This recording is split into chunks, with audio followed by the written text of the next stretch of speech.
अस्सलामुअलैकुम व्यूअर्स। आज मैं जिस मौजू के ऊपर बात करने जा रहा हूँ वो है स्किज़ोफ्रेनिफॉर्म डिसऑर्डर। मैं आज आप लोगों को बताऊंगा स्किज़ोफ्रेनिफॉर्म डिसऑर्डर क्या होता है और इसकी कौन कौन सी अलामात हैं। DSM-5 के अकॉर्डिंग इसमें दो या दो से ज़्यादा अलामात का मौजूद होना ज़रूरी है, दो या दो से ज़्यादा, और जिसका ड्यूरेशन होता है 1 माह या 1 माह से ज़्यादा होता है, जिसका ड्यूरेशन 1 महीने से स्टार्ट होकर 6 महीने से कम होता है। इसमें दो कौन कौन सी ऐसी अलामात हैं जिनका होना ज़रूरी है। पहले नंबर पर आता है हमारे पास डिल्यूजन। ठीक है, डिल्यूजन आता है हमारे पास पहले नंबर पर। इसमें यानी कि पर्सन के पास फॉल्स बिलीफ्स होते हैं। दूसरे नंबर पर आ जाता है हमारे पास हेलुसिनेशन, फॉल्स परसेप्शन होती है। तीसरे नंबर पर आ जाता है कि डिसऑर्गेनाइज्ड स्पीच होती है, या फिर इसमें डिलीरियमेंट और इनकोहेरेंट होती है, यानी कि अगर वो पर्सन बोलता है तो उसकी समझ नहीं आती, अगर वो कुछ कहना चाहता है या अपना मैसेज कन्वे करना चाहता है वो समझ नहीं आती, जंप करता रहता है एक से दूसरे पॉइंट की तरफ, बहुत तेज़ होता है, रैपिड मूवमेंट होती है अल्फाज की, या फिर वो क्या कहता है फायरिंग कर रहा होता है अल्फाज की। तीसरे नंबर पर चौथे नंबर पर आता है हमारे पास ग्रॉसी डिसऑर्गेनाइज्ड कैटाटोनिक बिहेवियर। ठीक है, इसका जो बिहेवियर होता है कैटाटोनिक होता है, स्टूपर होता है, या फिर फिक्सेशन हुई हुई होती है बिहेवियर की। ठीक है, और पांचवें नंबर पर हमारे पास आती है नेगेटिव सिम्टम्स, स्किज़ोफ्रेनिया की नेगेटिव सिम्टम्स आती हैं। ये जो इसका क्राइटेरिया के ड्यूरेशन है ये कम से कम 1 महीना और ज़्यादा से ज़्यादा इसका 6 महीने तक रहना चाहिए। कितना? कम से कम 1 महीना, ठीक है, और ज़्यादा से ज़्यादा कितना? 6 माह तक। अब इसमें बहुत सारी ऐसी चीज़ें जिनके ऊपर हमें फोकस करना चाहिए।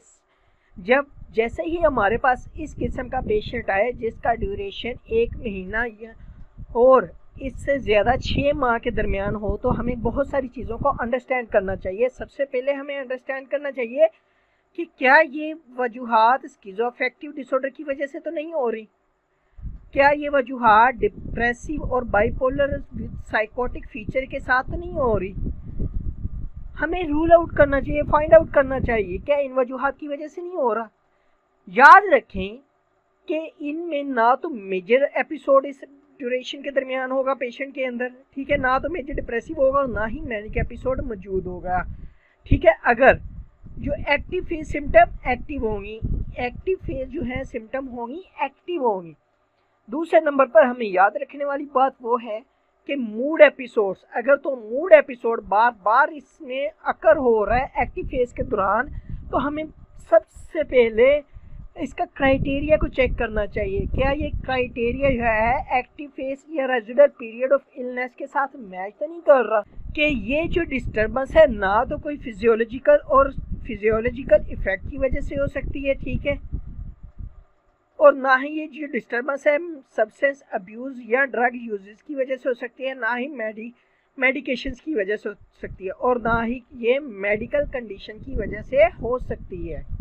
अब बहुत बड़ी बात है कि बहुत रिसर्चर्स ने इसके ऊपर एसोसिएट फीचर्स को आइडेंटिफाई करने की बहुत कोशिश की है, लेकिन सबका यही कहना है कि ये जो बीमारी है, ये जो बीमारी है, इसका जो मेजर काज है ब्रेन इबनॉर्मेलिटीज़ है। ब्रेन के अंदर बहुत सारे ऐसी केमिकल्स हैं जिनमें डिस्टर्बेंस होती है और ये बीमारी पैदा हो जाती है, और अगर इस बीमारी को टाइम के ऊपर ट्रीट ना किया जाए तो ये स्किज़ोफ्रेनिया की सुई शक्ल अख्तियार कर जाती है। अब इसका डिफरेंशियल डायग्नोसिस में दो मेजर हैं, जिसमें ब्रीफ साइकोटिक डिसऑर्डर है। ब्रीफ साइकोटिक डिसऑर्डर क्यों और किस लिए?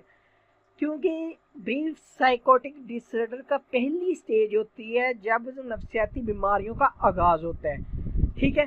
इसके बाद सेकंड स्टेज होती है स्किज़ोफ्रेनिफॉर्म। अब ब्रीफ साइकोटिक का ड्यूरेशन होता है 1 माह तक, 1 दिन से लेकर 1 माह तक इसका ड्यूरेशन होता है, ठीक है, और स्किज़ोफ्रेनिफॉर्म का ड्यूरेशन जो होता है 1 महीने से लेकर 6 महीने तक होता है, या 6 महीने से कम होता है, यानी कि 6 महीने से ज़्यादा नहीं होना चाहिए, 6 महीने से कम होता है, तो फिर हम स्किज़ोफ्रेनिफॉर्म कहेंगे। इसीलिए डिफरेंशियल डायग्नोसिस में इस चीज़ को चेक करना बहुत ज़रूरी है कि ये कहीं ब्रीफ साइकोटिक डिसऑर्डर के साथ तो मैच नहीं कर रहा, या फिर ये ब्रीफ साइकोटिक डिसऑर्डर तो नहीं है। दूसरे नंबर पर यह है कि other mental disorder and medical conditions, ठीक है। अब इसको भी बहुत ज़्यादा कि ये किसी मेडिकल ये कंडीशंस की वजह से तो नहीं आ रहा कि कोई मेडिसिन ऐसी खाई हो या फिर ये फिज़िकली ऐसा बीमार हो या फिर कॉग्निटिव इम्पेयरमेंट है जिसकी वजह से ये सारी फीचर्स आ रहे हैं पर्सन के अंदर। तो इन चीज़ों को भी बहुत ज़्यादा आइडेंटिफाई करना पड़ता है। थैंक यू व्यूवर्स, अगर आप लोगों को मेरी ये छोटी सी प्रेजेंटेशन अच्छी लगी हो तो काइंडली इस वीडियो को लाइक कीजिएगा, शेयर कीजिएगा और इस चैनल को लाजमी सब्सक्राइब कीजिएगा। अल्लाह हाफिज़, अल्लाह निगहबान।